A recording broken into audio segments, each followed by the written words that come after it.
the change we need, and it starts right here in Ohio.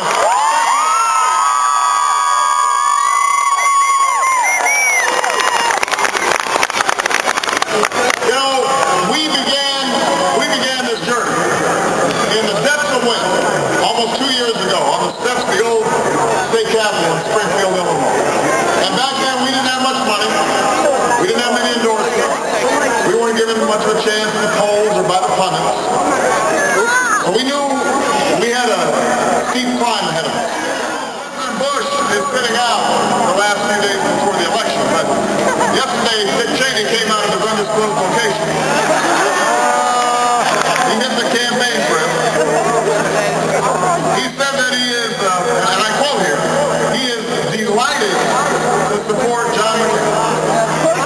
Now, first of all, it's interesting to picture Dick Cheney delighted.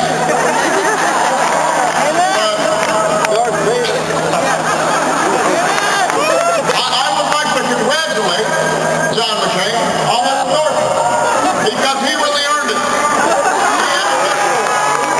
This endorsement from Dick Cheney didn't come easy.